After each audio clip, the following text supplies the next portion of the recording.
le nombre d'années, les avis, la trade d'assurance et le verified supplier. Ça, ce sont 4 choses importantes. Mais moi, je donne plus la priorité aux avis et pas n'importe quel avis. Comme je le disais, moi, j'ai catégorisé les avis en 3 sous-catégories.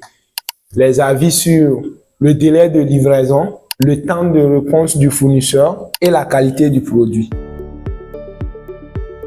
Généralement, moi, je ne tiens pas compte des 2 premiers critères, le délai de livraison et le temps de réponse du fournisseur. Parce que le délai de livraison, c'est généralement pour ceux qui sont aux États-Unis, ceux qui sont en Europe. Parce que eux, la plupart, eux, ils ne passent pas par les agents, les transitaires. Donc, c'est le fournisseur qui va expédier le colis à travers soit FedEx ou une agence d'expédition. Par exemple, ici, voilà, c'est les frais d'expédition, ça. Maintenant, le fournisseur dit que l'expédition aura lieu au plus tard le 9 janvier. Maintenant, il se peut que le 9, ça ne soit pas encore fait.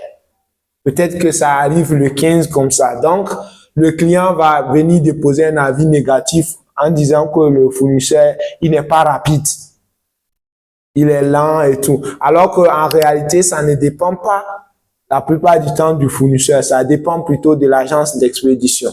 Donc, c'est pourquoi moi, je ne tiens pas trop compte de ce critère parce que nous, on ne fonctionne pas de la même manière que les gens de l'Europe ni de l'Amérique. Chez nous, tout ce qui t'importe, si le stock est déjà disponible, donc le fournisseur, soit tu paies aujourd'hui, il peut expédier ça aujourd'hui ou au plus tard le lendemain, il envoie le colis chez le transitaire et à partir de là, le fournisseur il n'a plus aucun problème avec ton colis. Donc là, si l'expédition prend du temps, ce n'est pas du côté du fournisseur, mais plutôt avec ton transitaire. Alors que les Européens et les Américains, ça ne marche pas comme ça. Donc, quand eux, ils laissent les avis négatifs par rapport au délai de livraison, moi, je ne tiens pas compte. Maintenant, le temps de réponse, c'est la plupart du temps, quand tu envoies le message au fournisseur, il y a certains fournisseurs, ils répondent même après les heures de service. J'ai certains fournisseurs avec qui j'échange presque tout le temps.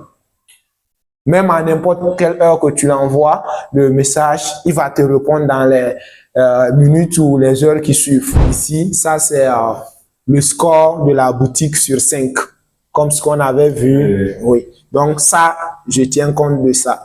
Ici aussi, les marchés où le fournisseur, il sert beaucoup. Le Nord, l'Amérique du Nord, l'Océanie et autres. Ce sont les marchés qu'il envoie souvent les colis. Donc, ce sont les marchés qu'il connaît le plus. Mais ça aussi, c'est pas un truc que je tiens trop compte.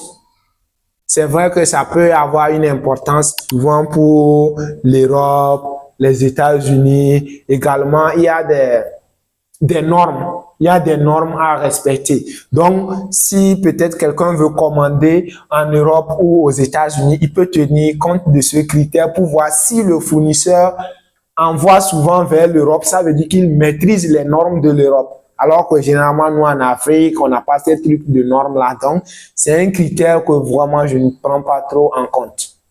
Alors que quelqu'un qui est de l'autre côté, lui, doit tenir compte de ça. Donc, c'est un peu ça. Ici, voilà, ce fournisseur-là, il y a déjà un Togolais qui a commandé chez lui et qui a dit qu'il était satisfait. Donc, au moins, moi, ça me donne une assurance. Ça me donne une assurance. Donc, moi, je donne plus la priorité aux avis qu'aux autres critères. Aux autres critères, non, pas du tout. Les 2 premiers, le temps de réponse et les délais de livraison, ce sont pas des critères dont je tiens trop compte. Maintenant, ce que je tiens en compte principalement, c'est les avis sur la qualité du produit.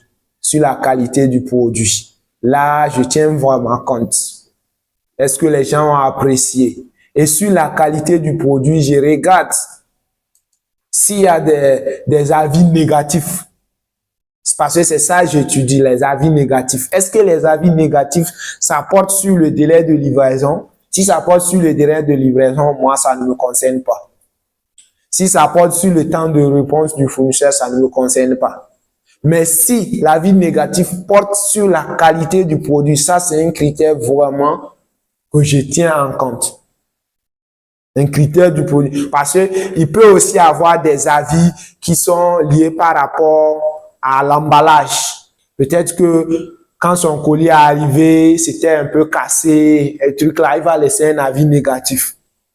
Donc, il faut analyser l'avis avant de savoir est-ce que l'avis là, il est vraiment important, je dois tenir compte de ça, ou bien c'est un avis vraiment, parce que quand le client n'est pas content, il peut mettre tout ce qu'il veut.